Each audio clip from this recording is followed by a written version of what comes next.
अच्छा dear friends, चलो आज हम एक नया सब्जेक्ट देखेंगे, इकोनॉमिक्स। बेटा बहुत ही ज़्यादा इंटरेस्टिंग सब्जेक्ट है, बहुत मज़ा आएगा इस सब्जेक्ट के अंदर भी। और मैंने इस सब्जेक्ट को और ज़्यादा इंटरेस्टिंग बनाने का ट्राई भी किया है। मैंने ज़्यादातर देखा है कि जो लोग इकोनॉमिक्स को पहले पढ़ चुके हैं या फिर मतलब कि आपके सीनियर्स वगैरह, तो वो इकोनॉमिक्स से डरते हैं या फिर बिजनेस ऑर्गेनाइजेशन से डरते हैं, उनको थियोरेटिकल सब्जेक्ट्स बोरिंग लगते हैं। बट बेटा सच मायने में देखा जाए ना तो ऐसा कुछ है ही नहीं। ये सब्जेक्ट्स बहुत ज़्यादा इंटरेस्टिंग है। हमें बस ट्राई करना है, थोड़ा एक दो चैप्टर खुद को संभाल देना है। ये सब्जेक्ट के अंदर शुरुआत के एक दो चैप्टर्स थोड़े बहुत भी बोरिंग जैसे लगते हैं, उसके बाद तो बेटा बहुत ही प्रैक्टिकल अप्रोचेस उसके अंदर आते हैं जो कि रियल लाइफ से जुड़े हुए होते हैं। और पहले चैप्टर के अंदर तो मेरे को तो कुछ बोरिंग नहीं लगता। तो फ्रेंड्स चलो आज पढ़ेंगे हम इकोनॉमिक्स 11th स्टैंडर्ड का। बेटा अकाउंट्स एक साइड पे हो गया, स्टेट एक साइड पे हो गया, बिजनेस एक साइड पे हो गया। इकोनॉमिक्स बेटा ये जो बाकी के तीन सब्जेक्ट है ना, वो हम इकोनॉमी से रिलेट करके ही पढ़ते हैं। और इकोनॉमी को समझने के लिए आपको इकोनॉमिक्स पढ़ना पड़ेगा। हमने बेटा अकाउंट्स के अंदर भी देखा था इकोनॉमिक एक्टिविटीज़। अजय सर ने बेटा आपको स्टेट में भी बताया होगा नेशनल इनकम एंड उसके स्टेटिस्टिक्स वगैरह इंफॉर्मेशन नंबर्स जो कि रियल लाइफ में दिखते हैं वो। और सर ने आपको ये भी बताया था कि भाई स्टेट तो जिसको आता है वो पर्सनालिटी स्मार्ट होती है, राइट। तो बेटा वो सारे जो सब्जेक्ट्स हैं वो सब्जेक्ट भी यही सब्जेक्ट के साथ रिलेट करते हैं। तो ये काफ़ी इंपॉर्टेंट सब्जेक्ट है बेटा। ये लोगों की पोजीशन इतनी ज़बरदस्त होती है कि उनके डिसीजन करोड़ों का इम्पैक्ट करता है। बेटा अपने देश के जो इकोनॉमिस्ट होते हैं उन लोगों के डिसीजंस या फिर उन लोगों के सजेशंस एक देश की अर्थव्यवस्था के अंदर बहुत ही ज़्यादा फ़र्क लाते हैं। तो फ्रेंड्स ये बहुत ही बढ़िया सा सब्जेक्ट हम पढ़ेंगे। और बेटा देखो कोई भी सब्जेक्ट पढ़ना हो तो उसके लिए पहले हमें उसकी हिस्ट्री जानना ज़रूरी है, या फिर किस तरीके से वो एक सब्जेक्ट वजूद में आया, एग्जिस्टेंस में आया, ये समझना ज़रूरी है। तो देखो फ्रेंड्स, इकोनॉमिक्स अपने एच कॉमर्स एकेडमी का फन वे टू लर्न। बेटा ये स्पेशली मेड मटेरियल है आप लोगों के लिए, जिसके अंदर यहाँ पे बोला हुआ है कि भाई ये ट्राई हम लोगों ने किया है कि भाई हो सके उतना मतलब कि आपको क्लियर अंडरस्टैंडिंग दे, कॉन्सेप्चुअल अंडरस्टैंडिंग विजुअल एग्जांपल्स के साथ। ओके फ्रेंड्स, तो चलो स्टार्ट करते हैं चैप्टर 1 इकोनॉमिक्स एंड इंट्रोडक्शन। अब बेटा इकोनॉमिक्स एंड इंट्रोडक्शन के पहले बेटा ये इंसानों के स्वभाव पे बात करता है। देखो बेटा यहाँ पे बोला है कि भाई human beings are intellectual creatures and they are able to group, distinguish and examine their surroundings and environment to ensure happy living। अब बेटा देखो कितना ज़बरदस्त है। देखो बेटा लास्ट टाइम हमने अकाउंट्स के अंदर भी देखा था कि भाई इंसान जो है वो एक इंटेलेक्चुअल एनिमल है, राइट, सोशल एनिमल है। तो बेटा वैसे ही यहाँ पे भी देखो क्या है कि भाई बोला हुआ है कि भाई human beings are intellectual creature, दिमाग वाला प्राणी है। और क्योंकि वो दिमाग वाला है तो वो क्या कर सकते हैं, they are able to group, distinguish, examine. देखो बेटा तो यहाँ पे ये कोई एक बंदा बैठा है, वो क्या कर रहा है, वो क्या करने का ट्राई कर रहा है, सारी चीज़ों को ग्रुपिंग करने का, समेटने का ट्राई कर रहा है। फिर बेटा देखो आपको अगर कहीं पे भी उठा के भेज दिया जाए ना, मान लो कि अभी जादू से उठा के मैंने आपको किसी एक अजनबी प्लेस पे भेज दिया, तो बेटा क्या करोगे आप? अब आस पास ना इस एनिमल के तरीके से मुंडिया हिलाओगे और देखोगे, देख के आप क्या करोगे, डिस्टिंग्विश करोगे और एग्जामिन करोगे कि भाई क्या है आपके सराउंडिंग्स एंड एनवायरनमेंट में। अब ये सब कुछ आप क्यों करते हो? तो बेटा आप आपका फ़ायदा देखने के लिए करते हो। फ़ायदा क्यों देखते हो? क्योंकि आपको हैप्पी लिविंग चाहिए। क्या चाहिए? आपको हैप्पी लिविंग चाहिए, राइट फ्रेंड्स। चलो फिर देखो यहाँ पे देखो हैप्पी लाइफ, बेटा कितनी बढ़िया लाइफ यहाँ पे बताई है। ये एक फैमिली है छोटी सी, शायद चाइनीज़ इमेज है बट बेटा चाइना से दूर रहने का है, ठीक है। ये भी एक मैसेज आपको देना है, ओके। चलो फिर बेटा यहाँ पे बोला है कि human beings created systems like social, political and economic system. तो बेटा इंसानों ने अलग अलग टाइप की सिस्टम्स डेवलप की है। कौन कौन से सिस्टम डेवलप की है? Social, political and economic system.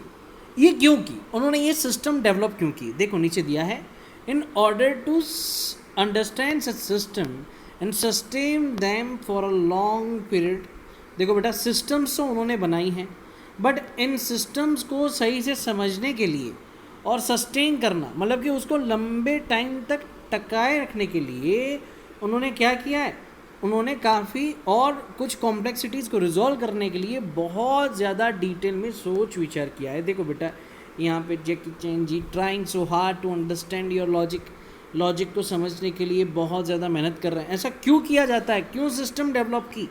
तो देखो बेटा human beings formulated certain principles based upon various philosophies and science. क्यों? देखो बेटा क्या होता है कि भाई इंसानों को खुश रहना होता है, खुश रहना होता है, इसलिए बेटा उसने अलग अलग व्यवस्थाएं खड़ी की, सोशल, पॉलिटिकल, इकोनॉमिक। सोशल व्यवस्था तो बेटा आप लोग देखते हो कि जो रीति रिवाज, शादी विवाह, ये जो हैं वो बेटा पूरे के पूरे समाज ने सिस्टम्स डेवलप किए हैं। बड़ों का आदर, छोटों को संभालना, स्त्रियों का आदर, कुछ काम बेटा वुमेन्स से नहीं कराने, ये सारी बेटा सोशल सिस्टम्स डेवलप की हैं एक हैप्पी लिविंग के लिए।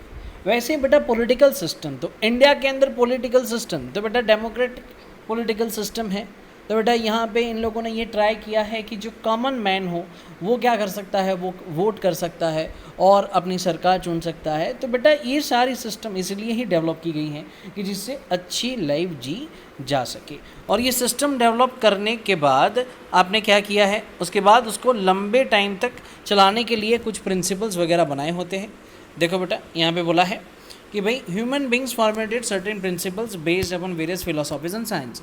अब बेटा मैंने मटेरियल इस तरीके से बनाया है कि यहाँ पे बेटा कुछ कुछ जो भी वर्ड्स आएंगे उन सारे वर्ड्स का मीनिंग आपको यहाँ पे मिल जाएगा। तो बेटा प्रिंसिपल्स तो यहाँ पे उसका मतलब क्या होता है, सिद्धांत, अ जनरल साइंटिफिक थियरम और law that has numerous special considerations. ठीक है, तो बेटा उसको बोलते हैं प्रिंसिपल्स। उसके बाद बेटा देखो दिया है कि भाई फिलोसॉफी क्या है। ऊपर बेटा जो वर्ड आया है, एक बेटा वर्ड आ गया प्रिंसिपल्स, उसके बाद आ गया फिलोसॉफी। सो बेटा उसका भी मतलब यहाँ पे दे दिया है कि भाई now understand that what philosophy is. तो बेटा उसको बोला जाता है दर्शन शास्त्र, धारणाएं, सिद्धांत। बेटा मतलब कि जो आप एक अंदाज़ा लगाते हो, ठीक है, वो सारी चीज़ें इसके अंदर आती हैं। आपका एक नज़रिया होना चाहिए, दूरंदेशी होनी चाहिए। Any philosophy is relating to or all devoted to the study of the fundamental nature of knowledge, reality and existence। और बेटा फिलोसॉफी का लेना देना किस चीज़ की स्टडी से है? बेटा ज्ञान, सच्चाई और वजूद, इन चीज़ों के साथ वो स्टडी करता है। ठीक है, ओके। अब बेटा देखो पहले की अगर हम बात करें तो बेटा पहले क्या हुआ करता था। पहले बेटा अगर बेटा आप लोगों ने शायद रामायण महाभारत ऐसा सुना होगा, या फिर पहले राजा महाराजाओं की बात भी सुनी होगी, या फिर अभी एक रिसेंटली मूवी आया था पद्मावती ऐसा कुछ। तो बेटा पहले के लोगों के दिमाग कैसे थे, उसने मेरा अपमान कर दिया, चलो पूरी सेना लेके सामने काटा कुट्टी करके वापस आओ, मार काट करके वापस आओ। तो बेटा पहले के टाइम पे ये दिक्कतें हुआ करती थी। देखो यहाँ पे यही बोला है, इन pre historic period humans dealt with the difference and complexities by entering feuds, fights and battles। feuds का मतलब भी होता है बेटा झगड़ा। तो पहले के टाइम पे इंसान अगर कोई विचारों में फ़र्क है, मतभेद है या फिर कोई दिक्कतें हैं, तो बेटा उनको हटाने के लिए या उनको फेस करने के लिए उनको एक ही टाइप का रास्ता आता था, झगड़े का। विद डेवलपमेंट ऑफ सिविलाइजेशन, सभ्यता के डेवलपमेंट के साथ human beings were able to logically resolve differences and complexities of the life by creating philosophical principles. और बेटा जैसे जैसे समय बीता वैसे वैसे सोसाइटीज़ एंड सिविलाइजेशंस डेवलप हुए और फिर थोड़ी समझ आई कि भाई ये मारा मारी काटा कोटी में कुछ रखा हुआ नहीं है, तो ट्राई करना चाहिए कि भाई लॉजिकली डिस्कशन हो, बातचीत हो और प्रॉब्लम सॉल्व हो। Economics developed philosophy of human behaviour. और बेटा इकोनॉमिक्स क्या है, वो डेवलप्ड फिलोसॉफी है ह्यूमन बिहेवियर की, इंसान के स्वभाव की। ओके फ्रेंड्स, चलो अब यहाँ पे दिया है कि भाई meaning of economics in Indian thought. बेटा जैसे अकाउंट्स के अंदर बेटा हम लोगों ने देखा था कि भाई लूका पैसियोली और फिर यहाँ पे चाणक्य जी की बात थी, मतलब कि वहाँ पे भी वेस्टर्न एंड ईस्टर्न कल्चर की बात होती थी। तो यहाँ पे भी बेटा इकोनॉमिक्स, तो इंडियन थॉट के बेस पे इकोनॉमिक्स को कैसे देखना वो यहाँ पे दिया है। तो यहाँ पे बोला है Indian culture is 5,000 years old. Indian philosophy depicts various aspects of human life and provides insight into a way of life. तो बेटा बोला है यहाँ पे कि भाई इंडियन फिलोसॉफी किस चीज़ पे बात करती है, इंडियन कल्चर किस चीज़ पे बात करता है, तो बेटा वो जीवन जीने के तरीके पे, इंसान के जीवन के बहुत ज़्यादा फेसेट्स पे वो बात करता है, बहुत ज़्यादा पहलुओं पे वो बात करता है और आपको उसके अंदर अच्छी समझ देने का भी ट्राई करता है। बेटा देखो दिया है, इकोनॉमिक्स के अंदर 4 पुरुषार्थ की बात की है। द 4 पुरुषार्थ, पर्पस ऑफ ह्यूमन बीइंग, धर्म, अर्थ, काम एंड मोक्ष। तो बेटा जो इंडियन फिलोसॉफी है इनके अंदर 4 पुरुषार्थ, पुरुषार्थ का मतलब होता है बेटा ऑब्जेक्टिव्स ऑफ लिविंग लाइफ।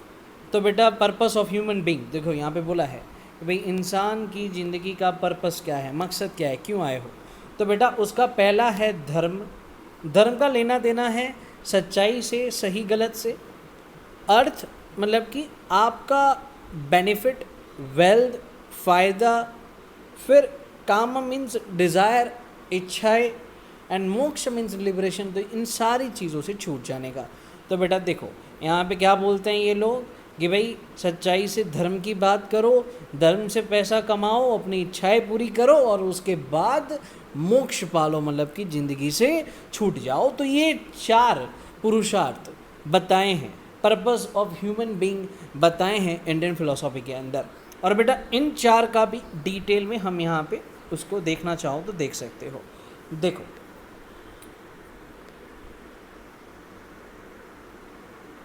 यहाँ पे दिया है पुरुषार्थ मीन्स ऑब्जेक्टिव्स ऑफ मैन, मतलब कि इंसान के purpose. According to Hindu way of life a man should strive to achieve 4 chief objectives purushartha in his life. तो बेटा यहाँ पे कहा है कि भाई इंसान को जीवन जीने के इन 4 पुरुषार्थों को पाने के लिए क्या करना चाहिए, मेहनत करनी चाहिए, जो कि है धर्म, अर्थ, काम और मोक्ष। ठीक है। Of 4 dharma and moksha are the one that man ought to seek, while earth and kama are the one that man is naturally inclined to seek। तो बेटा धर्म और मोक्ष को पाने के लिए या उसको फॉलो करने के लिए इंसान को ट्राई करना होता है, बट वो करता नहीं है या कम करता है, उसमें एफर्ट्स डालने पड़ते हैं। और जो बाकी है कि भाई अर्थ और काम, उसके लिए तो इंसान बेटा हरदम तत्पर रहता है उन चीज़ों को फुलफिल करने के लिए, ऐसा यहाँ पे कहा गया है। अब बेटा ये जो 4 पुरुषार्थ हैं, इन 4 पुरुषार्थों को यहाँ पे बेटा देखो डिटेल में दिया हुआ है। पहला है धर्म। देखो फ्रेंड्स, धर्म का किस चीज़ से लेना देना है। धर्म means that which upholds this entire creation, मतलब कि ये पूरा जो ब्रह्मांड है, ठीक है, ये जितनी भी ऊपर वाले की रचना है उसको मतलब कि कवर करता है। It is a divine law that is inherent and invisible but responsible for all existence. और बेटा उसको एक डिविनिटी के साथ जोड़ते हैं, पवित्रता के साथ जोड़ते हैं और कहते हैं कि भाई वो भले ही इनविजिबल हो बट पूरा जो वजूद है वो उसको मानना चाहिए। It exist in all planes, in all aspects and at all level of creation. तो बेटा हर जगह पे मतलब कि वो व्याप्त है।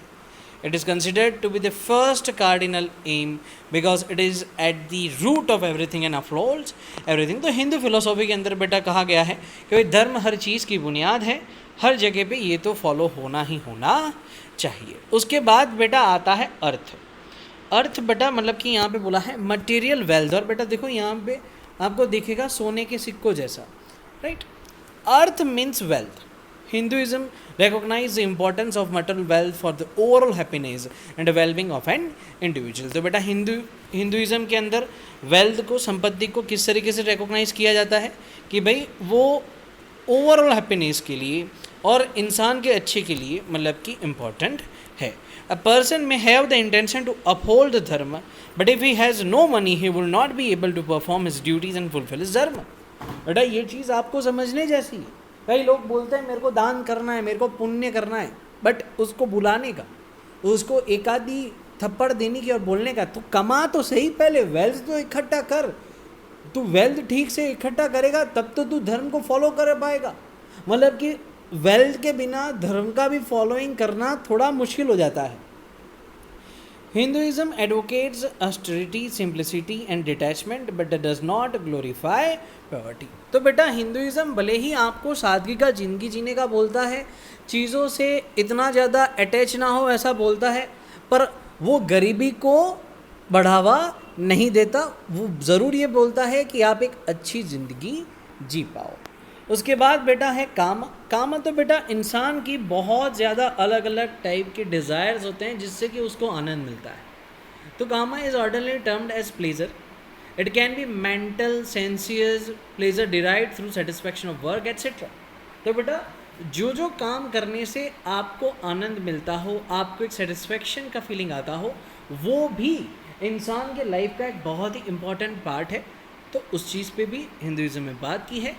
फिर बोला है kama is the enjoyment of the appropriate objects by the five senses assisted by the mind together with the soul. और बेटा ये बोलते हैं कि आप अगर किसी भी चीज़ का अनुभव करते हो, कोई भी काम करते हो, कोई भी एक्टिविटी करते हो, तो आप अपने पाँचों पाँच सेंसेस को ध्यान में रख के और अपनी आत्मा को भी उसके अंदर जोड़ के करो।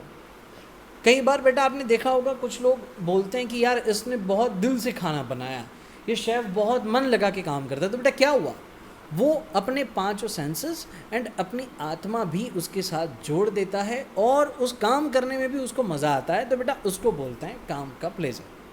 The urge to enjoy pleasures and satisfy desire is the most powerful and effective incentive to individual progress. और बेटा लोगों को एक तरीके का अगर रेम्यूनरेशन देना हो, इंसेंटिव देना हो, तो बेटा वो एक काम का फुलफिलमेंट हो सकता है। उसके बाद बेटा ये सब कुछ कर लिया, उसके बाद आप पालो मुक्ति, मोक्ष, फ्रीडम, रिलीज और read of from the cycle of birth and death is the ultimate goal of Hindu religious life. तो बेटा क्या कहा जा रहा है कि भाई मोक्ष वो अल्टीमेट गोल होता है आपका, कि भाई इन सारी मगजमारियों से छूट के इस सर्कल से, ये बर्थ एंड डेथ का लाइफ सर्कल है जो उसमें से बाहर निकल जाओ। Moksha is called freedom by yogis, nirvana by Buddhists and in Christianity moksha is termed as salvation. तो बेटा ये अलग अलग तरीके से मोक्ष को अलग अलग जगह पे बोला जाता है। Highest end of life attainable only by the individual himself with the help and guidance of धर्म। तो बेटा यहाँ तक अगर आपको पहुँचना हो तो धर्म का आपको मतलब कि ज्ञान होना ही होना चाहिए, गाइडेंस होना ही होना चाहिए। It is total destruction of egoism. बेटा ईगो, अहंकार पूरी तरीके से हट जाना चाहिए। Moksha is called as the sublime goal, मतलब कि एक फाइनल गोल की तरीके से मोक्ष को देखा जाता है। अब बेटा ये जो हिंदुइज्म के अंदर 4 पर्पस बोले हैं लाइफ के, वो 4 पर्पस में से आपका काम का कौन सा है? तो बेटा आपके काम का है अर्थ, मतलब कि वेल्थ, ठीक है।